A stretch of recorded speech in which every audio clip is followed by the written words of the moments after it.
নেত্রকোনার হাওরে তলিয়ে থাকা ধান এখনো কাটা শেষ হয়নি। বিস্তারিত জানাতে নেত্রকোনায় আছেন সহকর্মী আলপনা বেগম, সরাসরি যাচ্ছে তার কাছে। হ্যাঁ, নেত্রকোনা জেলার যে হাওরের কৃষকদের দুর্ভোগ কমছেই না।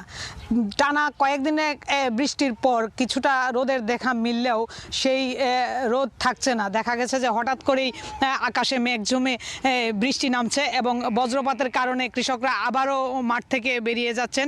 এভাবে করে তারা ছড়িয়ে ছিটিয়ে পড়ে থাকা যে তাদের ফসলি তলিয়ে যাওয়া ফসল তোলার চেষ্টা করছেন।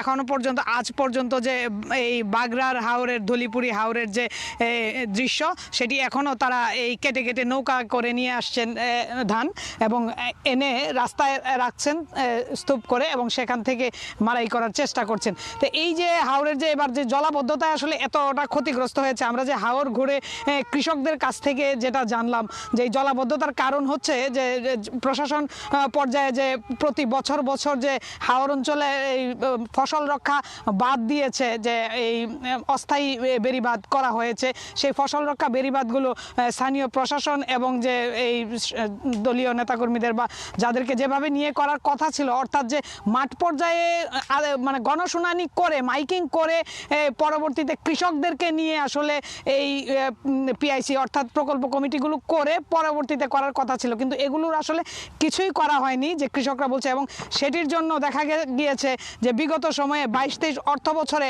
এই খালিয়াজুড়ির হাওরের যে প্রশাসন ছিল, স্থানীয় প্রশাসন, সেই প্রশাসনের বিরুদ্ধে অভিযোগও উঠেছিল এবং দুর্নীতি দমন কমিশন পর্যন্ত এই অনিয়মের অভিযোগ করেছিলেন কৃষকরা। তো তারপরেও দেখা গিয়েছে যে এই অভিযোগগুলোর পরবর্তীতেও কোনো ধরনের কোনো সুরাহা হয়নি এবং এভাবেই চলছে।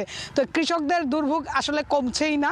তো নেত্রকোনা জেলার যে হাওরের দুর্ভোগের জানাচ্ছিলাম, সর্বশেষ এই ছিল আমার কাছে। দর্শক, নেত্রকোনায় কৃষকদের ধান কাটার সবশেষ তথ্য দিচ্ছিলেন আমাদের সহকর্মী আলপনা বেগম।